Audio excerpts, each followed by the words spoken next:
सभी विद्यार्थियों का एसपी चिल्ड्रन एकेडमी रावला मंडी के इस ऑनलाइन प्लेटफॉर्म पे स्वागत है। कक्षा 12 विषय भूगोल और अध्याय चल रहा है हमारा छठा मानव अधिवास। और मानव अधिवास के अंदर पढ़ रहे हैं नगरीय। पहले हमने ग्रामीण अधिवास पढ़ लिया और दूसरा पढ़ रहे हैं नगरीय अधिवासों की समस्या। नगरीय अधिवासों की समस्या हम पढ़ने जा रहे हैं। नगरीय अधिवासों की समस्या देखिए कौन कौन सी है। सबसे पहले आती है अत्यधिक जनसंख्या घनत्व। ठीक है, पॉइंट ऑफ से सीधा याद रखना है आपको। अत्यधिक जनसंख्या घनत्व, आपको जाहिर सी बात है गांव से शहरों की तरफ जाएंगे कि वो शिक्षा ग्रहण करने के लिए, चाहे व्यापार करने के लिए या रोजगार के कोई भी साधन उपलब्ध करवाने के लिए। तो थोड़ी जगहों में जब लोग इकट्ठे ज्यादा होंगे तो जनसंख्या घनत्व की समस्या तो आएगी। तो अत्यधिक जनसंख्या घनत्व व नगरों का बढ़ता आकार, नगरों का बढ़ता आकार सबसे बड़ी समस्या है। क्योंकि नगर नगर रहे तो ही बढ़िया लगता है, जब वो एक फैलाव क्षेत्र में आ जाए तो वो नगरों की श्रेणी में नहीं आती। मान लो ये क्षेत्र है, ये नगर है, ठीक है, और ये नगर धीरे धीरे क्या है कि जनसंख्या बढ़ी, काम बढ़ा, रोजगार बढ़े, तो ये अब जैसे इतने क्षेत्र में है तो वो नगर बढ़ता जाएगा, ऐसे बढ़ता जाएगा, ऐसे बढ़ता जाएगा, फैलाव होता जाएगा ऐसे, तो बहुत बड़े विकार रूप में ले लेगा। ठीक है, तो अत्यधिक जनसंख्या घनत्व और नगरों का बढ़ता आकार ये सबसे बड़ी समस्या है। ठीक है, इसके अंदर आप चीजें पढ़ लेना। जैसे अकेले भारत में 1981 में 9 महानगर थे। 1981 में 9 महानगर थे, यानी पहले नगर कम थे, अब धीरे धीरे बढ़ते जा रहे हैं, नया नाम दिया जा रहा है। ठीक है, वर्तमान में 53 हो गए। ठीक है, अब वर्तमान में भारत में पहले 9 महानगर की जगह 53 महानगर हो गए। 2005 में विश्व में 2005 में विश्व में 438 महानगरों के स्थान पर 2005 में 438 थे, अब बढ़कर कितने हो गए? 600 महानगर हो गए। तो ये बढ़ोतरी हो रही है ना। एक तो कम होती है क्योंकि अब गांव का स्थान भी नगरों ने लेना स्टार्ट कर दिया है। जो कृषि क्षेत्र है, जंगल है, वहां भी औद्योगिक क्षेत्र स्थापित हो रहे हैं तो वो भी नगर बन रहे हैं। तो अत्यधिक जनसंख्या घनत्व और आकार का बहुत प्रभाव रहा है। जहां 1981 में भारत में 9 महानगर थे, वर्तमान में 53 के आसपास हो गए हैं। ठीक है, 2005 में विश्व में 438 महानगर थे और अब कितने हो गए? 600 से पार चले गए हैं। एक तो समस्या का कारण ये हो गया। दूसरा, गंदी बस्तियों का प्रादुर्भाव। गंदी बस्तियों का प्रादुर्भाव आपने देखा होगा। एक आप गांव में रहते हो, गांव की गलियां, गांव के घर, गांव का वातावरण। एक आप शहरों में जाओगे, गलियां होगी, कीचड़ होगा, इतनी गंदगी होगी कि मतलब अब मुश्किल से, कई तो ऐसे रास्ते होते हैं वहां से मुश्किल से जाया जाता है क्योंकि नालियां बनी होती है, कई नालियां रुकी होती है और उनका जल एक जगह इकट्ठा होता रहता है। तो वो समस्या क्यों? जगह कम है और जनसंख्या ज्यादा है और इस प्रकार के। हमारे गाँव में क्या होता है? खुला वातावरण होता है। ठीक है, तो गंदी बस्तियों में निवास करते हैं और अलग से गंदी बस्तियां वहां भी बहुत निवास करते हैं। 60% तो लोग सड़कों पे निवास करते हैं। आपको पता है नगरों में चाहे रोजगार के क्षेत्र हो, जैसे औद्योगिक क्षेत्र है, तो वहां उनका गंदा जल होता है, किसी भी प्रकार का मिश्रण होता है, वो नदियों के अंदर चला जाता है, प्रदूषित होती है, सड़कों पे चला जाता है, बहुत सारी बातें होती है जिससे गंदी बस्तियों का निर्माण हो जाता है। लोग वहां रहते भी है, बीमारियों का भी शिकार होते हैं, बहुत सारे लोग रहते हैं। ठीक है, इतनी गंदी बस्तियां होती है। कई आपने शहरों में देखा ही होगा। पर्यावरण प्रदूषण तो होता ही है, पर्यावरण प्रदूषण तो होगा। आपने भट्टा देखा है, ईंट भट्टा। ईंट भट्टा कितना का होता है, उसका धुआं निकलता है, उससे पर्यावरण प्रदूषण होता है। देखो कितना का होता है। हमारे गांव के आसपास 1-2 या इस तरह के आपको मिलेंगे, लेकिन शहरों में पता नहीं कितने उद्योग है, कितनी चिमनियां लगी हुई, कितने उद्योग है, वहां से नित नया धुआं निकलता है, दूषित पानी निकलता है, दूषित गैसें निकलती है, उससे पर्यावरण प्रदूषण तो होना ही है। इतने साधन चलते हैं, यातायात के साधन चलते हैं, हर आपको पता है मोटरसाइकिल से लेकर बड़ी बड़ी गाड़ियों से। शहरों में तो जगह नहीं होती है पग रखने के लिए, कितने संसाधन होते हैं। तो इससे क्या वायुमंडल क्या हो जाता है? प्रदूषित हो जाता है। बड़े बड़े शहर आपको पता है, कलकत्ता, दिल्ली, चेन्नई, टोक्यो, जापान, इनमें होता है। तो पढ़ लेना इनकी बातें। 4 नंबर है उपभोक्ता वस्तुओं का उचित मूल्य। उपभोक्ता वस्तुओं का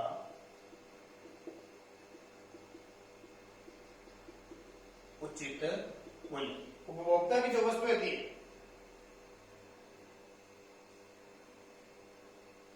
उचित मूल्य का मतलब हमारे गांव में आपको दूध मिल जाएगा, अपने गांव में दूध मिल जाएगा 30 रुपए किलो, 30 रुपए किलो। और शहरों में वही दूध जाएगा, गांव से अपने डेयरी पर देते हैं ना, वही दूध जाएगा, वही दूध वहां पे 40 रुपए 45 रुपए मिलेंगे। अभी मेरा एक दोस्त था अलवर, ठीक है, तो अलवर से अभी मेरी बात हुई इनसे कि आप दूध क्या रेट देते हो वहां पे, तो मैंने कहा अभी हम डेयरी पे दूध देते हैं या तो 30 रुपए लगता है या 40 रुपए है, अपने से कहते हैं ना, गायों का 30 रुपए 35 रुपए, भैंस का 40-45। उसने क्या किया, हम अलवर में रह रहे हैं, हम दूध खरीदते हैं 70 रुपए किलो खरीदते हैं, कितना 70 रुपए। अब हुआ क्या, हमने दूध दिया डेयरी वाले को, डेयरी वाले ने तो कुछ कमाने था 1-2 रुपए, आगे वो बेचेगा, फिर वो आपको पता है गाड़ी आती है उसका खर्चा वगैरह, वो आगे फिर उसकी संस्था है वहां बेचेगा, फिर वो बड़ी संस्था में बेचेगा और फिर वो पूरी सप्लाई करेगा। यहाँ जाते जाते देख लो, मान लो हमने 30 दिया, 2 ये निकाल गया 32, 2 ये निकाल गया 34, 2 ये निकाल गया 36, 4 ये निकाल गया 40, और आगे और करेंगे, एक दुकानदार को दिया जाएगा 50 रुपए 60 रुपए, तो अलग अलग क्षेत्रों में दिया जाता है। तो मैंने उनसे पूछा तो उसको कहता अलवर में 70 रुपए किलो दूध लाते हैं और छाछ हम 40 रुपए किलो, अगर छाछ लस्सी होती है ना, लस्सी जिसको कहते हैं, वो पीने के लिए 40 रुपए किलो लेके आते हैं। देखो ये कंडीशन है उपभोक्ता वस्तुओं का उचित मूल्य, चाहे वो सब्जी हो चाहे कोई भी खाने की वस्तु हो, यहाँ पे इनका मूल्य ज्यादा होता है। आप आपके गांव में कोई, आपके परिवार कोई शहर में रह रहे हैं तो उनसे पूछ लेना, ये कंडीशन है। तो उचित जो मूल्य है वो होता है उचित, उच्च मूल्य कहते हैं जिसको। 5 नंबर, खाद्य पदार्थों में मिलावट।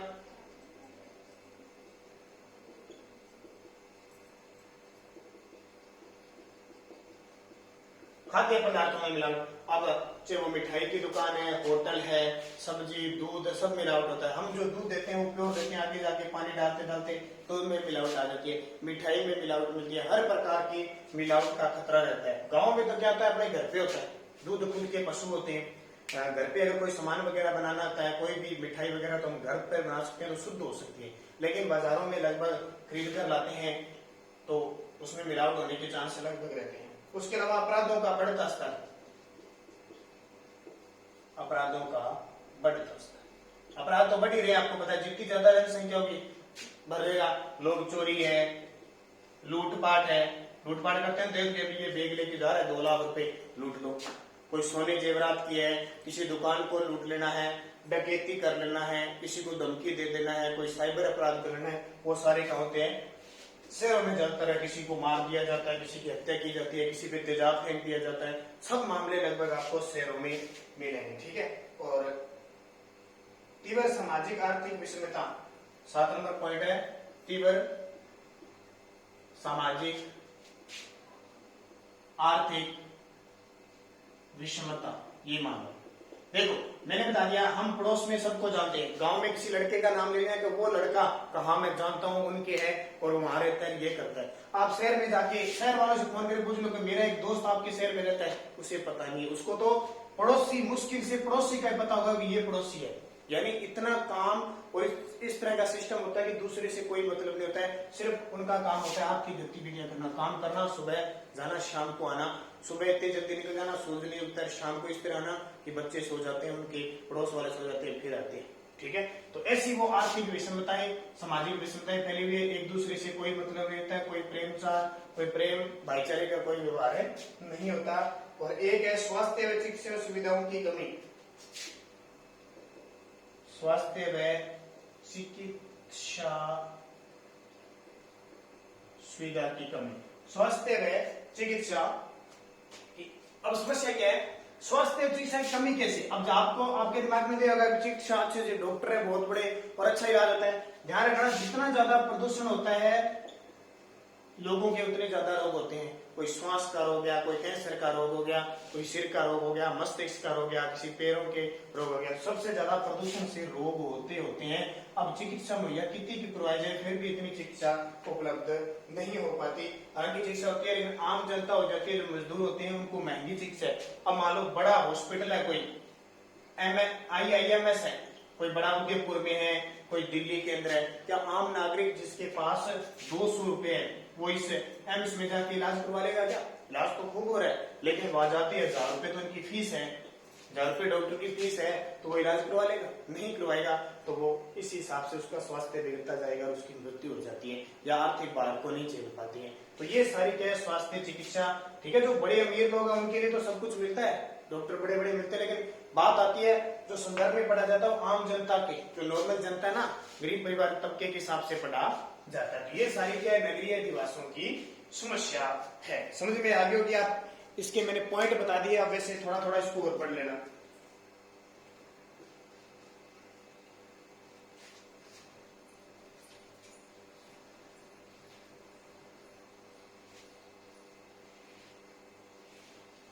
अब देखो, नगरीय कच्ची जो गंदी बस्ती है, नगरीय कच्ची या जिन्हें कहें गंदी बस्तियां, बस की समस्या। अब देखो, जरूरी नहीं है कि नगर होता है वो साफ सुथरा होता है, सारे साफ रखते हैं। ये इस क्षेत्र में नगर हो गया तो इसके एक साइड कच्ची बस्तियां, गंदी बस्तियां में होगी, गरीब परिवार भी रहते होंगे, ऐसे नहीं गांव गांव में रहते हैं, शहरों में भी रहते हैं, लेकिन बहुत सारे लोग अलग तबके के होते हैं, अलग बस्तियां होती है। गंदी बस्ती का मतलब यहाँ से कम सुविधाएं होती है, और जो गंदे नदी नालों का पानी, कचरे वगैरह में ना, उस क्षेत्र में वो रहते हैं, और कच्चे भी मकानों के अंदर रहते हैं। उनकी देखो क्या समस्या है, तो उनकी भी समस्या आपको पता ही है, उबड़ खाबड़ गलियां, कचरे के ढेर मिलेंगे, बहुत सारे कम क्षेत्र मिलेंगे, और वो क्या है कि इधर उधर घूमते फिरते कोई कचरा उठाएंगे, कुछ करेंगे, कोई छोटे मोटे भेड़ वगैरह पालेंगे जिनका इनका पालन हो सके वैसे वैसे। और इनकी सबसे बड़ी बात कि सबसे ज्यादा बीमारियां बहुत ज्यादा होती है, क्योंकि गंदी क्षेत्र में रहती है, बीमारियां होती है, चिकित्सा की सुविधा होती नहीं है, और जो सरकार भी है उनको इतना ध्यान नहीं दे पाती, क्योंकि हजारों की सैकड़ों की संख्या में होती है, बहुत ज्यादा होते हैं। तो न कहते हुए भी इनको बस्तियों का निर्माण नहीं हो रहा, लेकिन फिर भी आज कोशिश की जा रही है पूरी सरकार के द्वारा, इनको आवास उपलब्ध करवाया जा रहा है और करवाया जा रहा है। तो ये ठीक है, गंदी बस्तियों की कुछ समस्याएं हैं। देखिए, जैसे मैं कुछ समस्याओं के नाम बताता हूँ, जैसे पर्यावरण प्रदूषण के कारण अस्वास्थ्य रहता है इनका, मैंने अभी बता दिया आपका स्वास्थ्य पूर्ण नहीं होता है। सड़कों का अभाव है इनके, क्योंकि इनको रोजगार वहां कोई औद्योगिक तो होते नहीं है, तो सड़कों का अभाव होता है। अत्यधिक भीड़ भाड़ वाला केस से संक्रमण का खतरा रहता है, और पास पास में बहुत सारे लोग रहते हैं, तो इन्हें संक्रमण का खतरा हो जाता है, संक्रमण का खतरा। अभी मैं बता देता हूँ, कोरोना वायरस है ना, तो मुंबई के अंदर एक धारा बस्ती है, धारा बस्ती लाखों के अंदर लोग गंदी बस्ती कहते हैं उसको रहते हैं, और एक रिपोर्ट आई थी कि अगर उस धारा बस्ती में कभी कोरोना का संक्रमण चला गया तो पूरी बस्ती तबाह हो जाएगी, मुंबई तबाह हो जाएगी, ठीक है। तो वो गंदी बस्ती और लाखों के लोग में रह रहे हैं, तो पास में रह रहे हैं, तो संक्रमण का खतरा हो जाता है, कोई महामारी आ जाती है, तो ये ध्यान रखना। उसके अलावा कच्चे मकान होने से आग लगने का भी खतरा रहता है, ठीक है। कच्चे मकान है तो आग लगने का खतरा रह जाता है, क्योंकि कच्चे मकान है अभी तक कितने। शिक्षा हेतु विद्यालयों का अभाव है, शिक्षा हेतु विद्यालयों का अभाव है वहां पे, बड़े शहरों में लोग पढ़ा नहीं सकते और छोटे में है भी। उसके अलावा मजदूरी के लिए जोखिम भरे काम करते हैं सारे, जैसे खाद्यान्नों से खनन करना, खनिज निकालना, गहराई से जाना, डिग्गी वगैरह खोदते हैं ना, तो ये गहराई में मजदूरी के लिए काम में जाते हैं, बहुत जोखिम भरा काम करते हैं, जोखिमपूर्ण, जिससे क्यों करना पड़ता है, भोजन की तलाश के लिए। और कई बार तो ऐसा होता है, बहुत बार आपने न्यूज में सुना होगा कि वहां उस खनन के कारण एक मजदूर की मौत होगी, वहां रेत के टीले में ढहने से ऊपर से उस मजदूर की मौत होगी, तो वो सारे ये मजदूर होते हैं। इसके अलावा अल्प पोषण से, क्योंकि इतना उनको खाना वगैरह मिल नहीं पाता, तो अल्प पोषण से उनकी जान का भी खतरा रहता है, उनमें खून की कमी आ जाती है। और छोटे कम व ऊंचे असुरक्षित आवास अच्छे नहीं होते, कोई तो ऐसे तंबू तान के रहते हैं, देखा ना आपने। अब देखना इधर बीकानेर की साइड, आप इधर गंगानगर से बीकानेर की तरफ, खाजवाला की तरफ से इधर जाओगे ना, तो आपको वहां पर बस्तियां मिलेगी, छोटे छोटे एक ट्रैक्टर और पीछे छोटी छोटी ट्रालियां देखी होगी आपने, तो वो मजदूरी का काम करते हैं सारे के सारे, बस जीविका उपार्जन करते हैं। और कानून व्यवस्था की तो समस्या होती है, कानून व्यवस्था की समस्या होती है। तो ये सारी जो नगरीय कच्ची बस्तियां होती है उनकी समस्याएं हैं, तो इनको पढ़ लेना, क्योंकि इनमें व्यवहारिक चीजें दी हुई है, वैसे कोई ज्यादा नहीं दिया हुआ, क्योंकि आसान से दिए हुए, तब नहीं दिए हुए भी हमें याद होंगे कि नहीं होंगे, आराम से आपके याद हो जाएंगे। अब कच्ची बस्तियों के समाधान के लिए भी कुछ बातें हैं, तो अपने सीधा बता देता हूं, मैं आपको ज्यादा बताने की जरूरत नहीं है। देखो, कच्ची बस्तियों की समस्या तो समाधान सरकार द्वारा निम्नतम दर पर आवास उपलब्ध, अगर सरकार करवा रही है, शुरू भी कर दिया जो प्रधानमंत्री आवास योजना है ना, उसके तहत, और जैसे कोटा व अहमदाबाद के तर्ज पर। दूसरा है नल व टैंकरों द्वारा स्वच्छ पेयजल की आपूर्ति की जाए, ये तो अपने आप ही लिख सकते हो आप। और महानरेगा की तरह न्यूनतम मजदूरी निर्धारित रोजगार उपलब्ध करवाया जाए। कच्ची बस्ती में विद्यालय खोलकर बच्चों की शिक्षा हेतु सुनिश्चित विधायी, जो समस्या है वही निवारण हो जाएगा। और स्वास्थ्य केंद्र खोलकर निःशुल्क शिक्षा उपलब्ध करवाई जाए। ग्रामीण क्षेत्रों में रोजगार के साधन उपलब्ध करवाए जाने चाहिए, और नगरीय क्षेत्रों में जिससे प्रवास कम हो। चौड़ी सड़कों का निर्माण हो, भूमि की उपलब्धता होने पर बगीचों की व्यवस्था करना, सब रोजगार के लिए ऋण उपलब्ध करवाना, परिवार कल्याण कार्यक्रम अपनाना और घर पर जोर देना, और कानून व्यवस्था को सुचारू रूप से करना। कल पढ़ेंगे, मैंने जो बात की थी ना आपको, मुंबई की एक धारावाहिक बस्ती है, उसका विशेष अध्ययन करेंगे, उसमें क्या समस्या है और उसको कैसे निवारण किया जाता है।